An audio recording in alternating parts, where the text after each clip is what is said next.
That thirst that's in you for meaning and purpose and love is not an accident. It is time for churches from all over South Florida to function as the one, believing that we are the one body, believing that we have the one mission, believing in the one gospel, and serving the one God. I'd love for you just to share, how and when your Christian faith really started to impact your athletic experience, and how that really was meaningful for you along the way. Has it always been like Christian faith has always been a part of your athletic experience? Was it maybe not so much so at one stage along the way, and then it became so? Just however you're led to share that about how your Christian faith has spoken into your life and your athletic experience would be fantastic.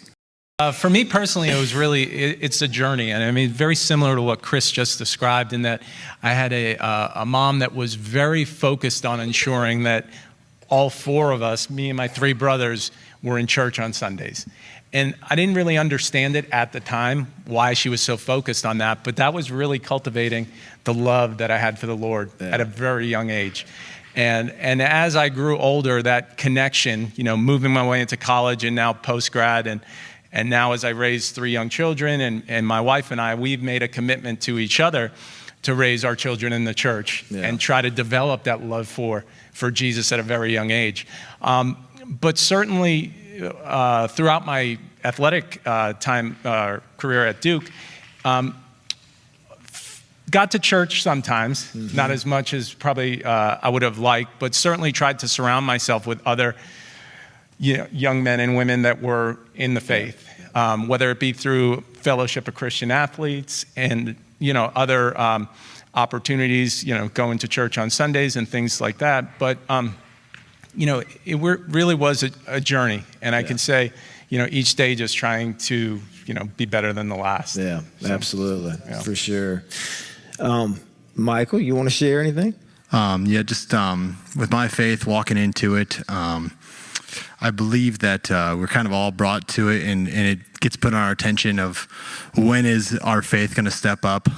There was a time in my life, I would say during baseball in college, where I would say God was in the lineup.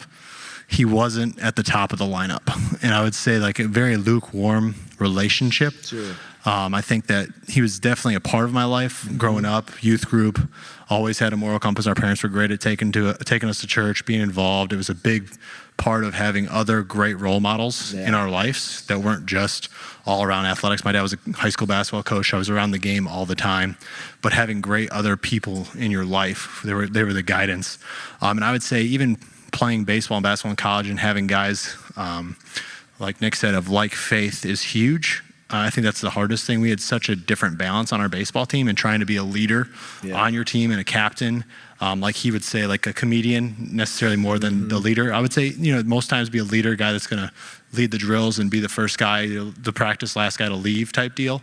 But that's something kind of how you should look at our faith and our walk. And hey, maybe our first guy in and our last guy out should be the Lord. And I don't think it hit me. It was always on my heart, but it wasn't the top thing when I was in college. And just playing two sports, or how busy you are as a Division I athlete, it's ridiculous. How do you fit it in? And so I just tell people, like, as you're young, as you're growing through this at this age, I think really finding a way to put them at the top of your lineup will make you a lot better. And I think that was told to me actually when I was in grad school by a guy who was the former I think CFO of the 49ers. He came and spoke to our entire FCA group at Belmont, got involved with them at West Point and at Belmont, and just truly remarkable. He said, hey, when is God going to be enough for you? Are you going to wait till you're 25 to get them on board? Or are you going to wait till you're 45, 50? All of a sudden you're 55 and you've already had your family and now they're out. Now God's okay for you. So when are you going to put them on top? And that's kind of something that's kind of stuck with me for a while. Yeah, right. You bet. Absolutely. I like it. Thank you guys so much.